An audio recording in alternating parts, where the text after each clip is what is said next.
Bonjour à tous et bienvenue sur Inscotchable, le podcast qui vous rend incollable sur le whisky.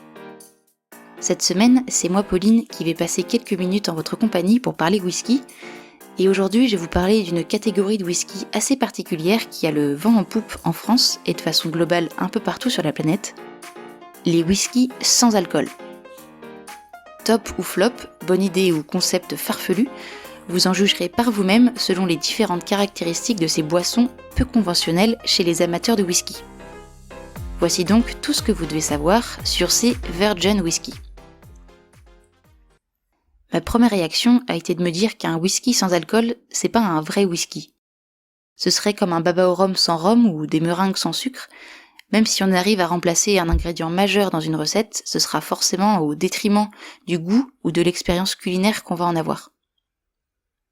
Mais en faisant les recherches pour ce podcast, j'ai franchement élargi ma vision et désormais je ne vois pas forcément un whisky sans alcool d'un mauvais œil. Voyons maintenant si je peux faire changer d'avis ceux parmi vous qui seraient réticents à l'idée de goûter. Déjà, comment parvient-on à élaborer du whisky sans alcool ? Il y a plusieurs manières de faire. On peut éliminer l'alcool dans le distillat en provoquant l'évaporation des alcools à basse température, ce qui permet de garder le plus possible les propriétés organoleptiques du spiritueux. On peut également empêcher la fermentation des ingrédients. Ça, ce sont les manières les plus traditionnelles, ou du moins celles qui se rapprochent le plus de la recette de base du whisky. En parallèle, il y a la deuxième école, celle qui cherche à recréer le goût du whisky à partir d'arômes artificiels ou naturels, avec des colorants, de l'aspartame, du glycérol et toute une cohorte de conservateurs pour reproduire la saveur de l'orge maltée.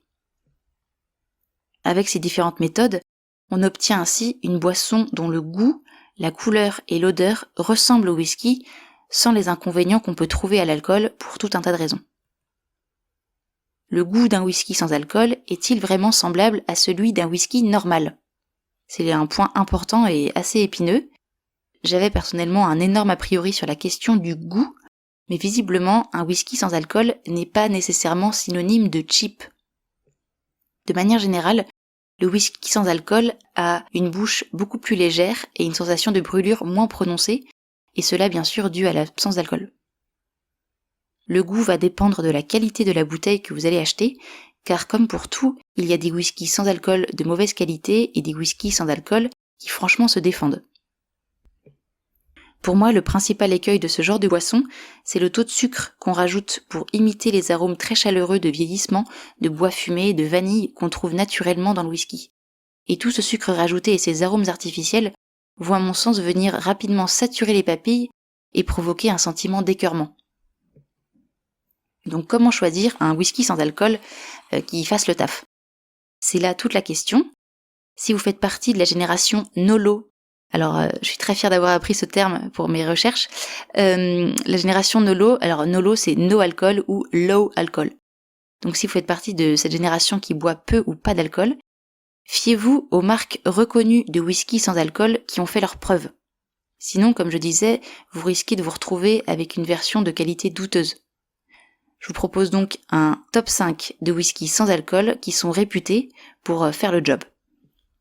Le pionnier de ce marché est Arkeil, qui a lancé la première bouteille de whisky sans alcool en 2011 et qui connaît depuis un franc succès notamment au Moyen-Orient car ces bouteilles répondent aux normes halal.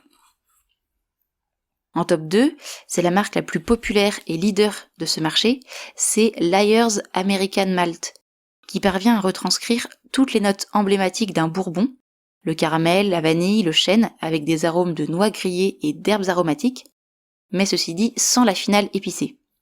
Ces saveurs transparaissent bien quand on le mélange avec du soda ou dans un cocktail. En top 3, il y a le Wisin, qui est développé par une entreprise espagnole, et ce Wisin a fait ses preuves.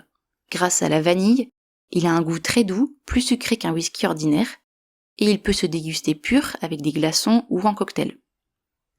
En top 4, on peut nommer le Glen Haggis, qui reprend tous les codes visuels du whisky, mais qui est très fier de dire qu'il ne doit absolument pas être confondu avec du whisky. Il possède un goût bien à lui, assez fort en gingembre, et avec notamment des saveurs de malt écossais. Je terminerai ce top 5 par une bouteille qui vraiment me tenterait. Il s'agit du whisky de chez Ritual Zero Proof, qui est une marque qui propose des alternatives sans alcool à la tequila, au gin, au whisky ou encore au rhum. La société utilise des fruits de capsicum, ce sont des petits piments, des grains de poivre et de la cendre de barbarie pour créer une bouche agréable et une finale persistante, avec cette fameuse impression de brûlure en bouche comparable à celle prodiguée par les alcools forts. En revanche, c'est une alternative qui est à mélanger absolument, elle n'est pas à boire telle quelle. Enfin, le dernier point sur le sujet, est-ce que un whisky sans alcool peut-il légalement s'appeler whisky ? Eh bien non, parce que techniquement, le whisky c'est une boisson spiritueuse avec à minima 40% d'alcool. Donc les whiskies sans alcool sont des ersatz de whisky, n'en déplaise à tous ceux qui préfèrent les versions non alcoolisées du whisky. Cela en revanche reste une option très intéressante pour ceux qui ne peuvent pas boire d'alcool pour des raisons médicales, religieuses, ou qui tout simplement font le dry January et qui veulent essayer autre chose. Inscotchable, c'est tout pour aujourd'hui. J'espère que j'ai au moins réussi à vous donner une petite envie de goûter à ces dupes de whisky. Je dois avouer que personnellement, si ma curiosité a été assez piquée pour vous en parler ici, et pourquoi pas de goûter un jour une bouteille de whisky sans alcool, je n'en demeure pas moins convaincue que la vieille école est irremplaçable et que pour plagier un proverbe provençal, un whisky sans alcool, c'est un peu comme une journée sans soleil. C'est dommage. Je vous laisse sur ces bonnes paroles et à la semaine prochaine avec Baudouin. Ciao.